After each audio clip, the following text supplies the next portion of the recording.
we're founders of Hot Fix Hair. It's a 2-in-1 dry shampoo and antifrizz solution. We've been operating for 6 months now with limited online sales. What type of marketing can be done on a low budget? Must you be present in meta ads to grow, or can you grow it organically? We love to grow our email subscribers also. And we think we need more capital to grow. Is crowdfunding a good avenue for raising funds? Basically, I think for a product like this, it's like there's two strategies, right? There's direct to consumer or wholesale. And it sounds like they're only doing direct to consumer online at the moment. And they've said that their sales are limited. And I think part of that is because there's not a big online following yet. Yeah. But I think even going into wholesale, you still need to have that following and community because to the show. buyers are not going to pick you unless you have that. And they also, even if you go on the shelves, you needed to go off the shelves. And so you need to build that brand. Unless you're an anomaly, one of our Sunday Body, one of the guests on our podcast got into like thousands of retailers through a distributor. And then now it's like flying off shelves in Walmart now, just like killing it. Okay, there's always like an exception to the rule, but like generally you do need that. And so a lot of entrepreneurs ask, okay, well, how do I do that? Like, how do I get that going, right? Because if you don't have it, there must be a path towards it. And if I had to give like one recommendation to try would be when you have a product and you have the confidence that the product is great and you understand who it's for. So even within the hair care space, you'll be like, well, who is this specifically for? Who's that woman or that man this is for? It has to be so clear in your mind. And then you find someone who speaks to them. Yeah. And we were talking earlier about, in our case at 8 Sleep, and we have all these athletes and all these incredible influencers because we work with them because we know they speak to our target audience. It's not random. It's not, random that we work with Andrew Huberman. It's because we know that he's a very influential voice for people who are trying to optimize their health and their wellness. And so you could do the same here. And it doesn't have to be someone big. You could just start small and gift them your product. Yeah. And I wish I had a product that was that cost effective. It's like our product is like $4,000 in Australia, right? So it's an expensive product. But when you have something that's like relatively cheap, you should create a little gift set and reach out to these people and say, hey, I have this product. I think you're going to love it. Here's why I think you're going to love it. Can I send it to you? Yes. And one of them will say yes. And that's what you need to learn and just like see what happens from there, what content they create. And if you see that something is happening from that content, then you can start thinking about paying some of them. I think businesses that want to consider raising funds through crowdfunding first should think about whether the audience that would back them on a crowdfunding campaign is going to find their product appealing enough to give them money, right?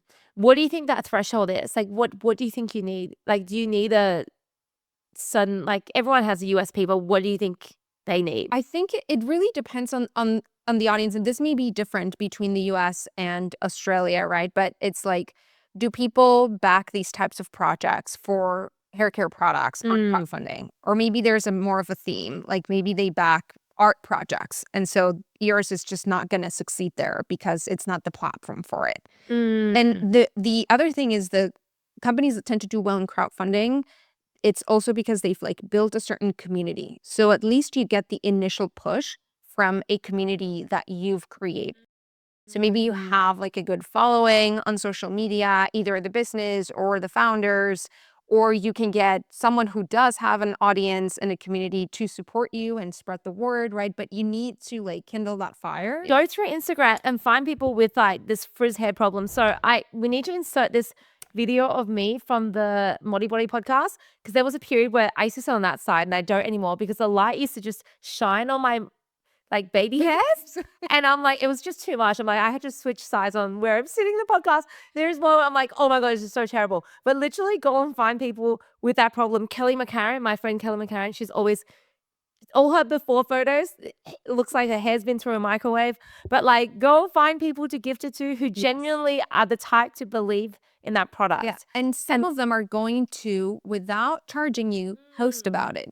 Because if your product's good, they're gonna like it, and they're gonna genuinely like just share, and from there it like kicks things off. Absolutely. And I also think when I looked at the Instagram, when you get content like that, when you bring it to your grid, treat the grid like your branding tool. It's not a sales catalog. It needs to feel real. Yes. And then like really sell the before and after. What the two things you should be selling is like, what's the problem? and how does your product fix it? So like a before and after, which might be throughout the feed, but like I just had a quick look and find it easily. It needs to be pinned to the top for people to see it.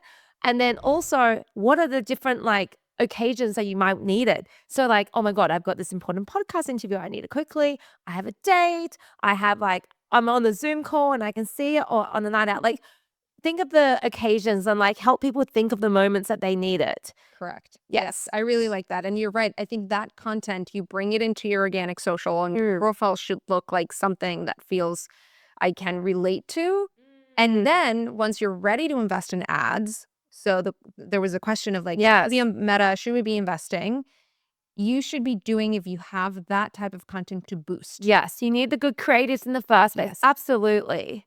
And I ultimately you do, I think to scale a business, ultimately you do need ads. Absolutely. So You're going there's to have without a success. doubt. It's a matter of like at which point. And then so you've done it and it hasn't worked, it's because the creatives probably aren't good. Also, I noticed that it's a $30 product. So the average order value is probably quite low. The basket value is low. So there's already a two for one bundling, but then that's probably also not high enough for meta ads. So try and be like, have one in the car, have one in your purse, have one at home, do a bigger bundle. And so you can get that average order value bigger so you can run more profitable meta ads. Yes, that's a big piece, because I do think that when you start investing in ads, and we talk about that a lot lately, because we have a really high average order value. So we're really lucky because we can afford a higher, Yes, you can have a whole, we can the whole invest funnel. more to bring you to buy the product, right? But when you have, as you were saying, a lower basket value or that average order value,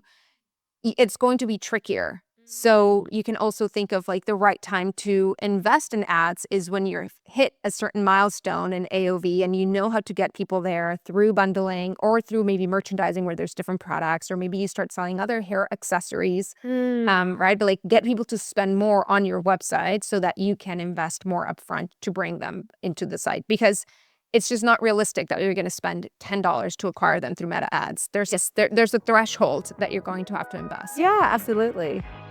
Hope that helped.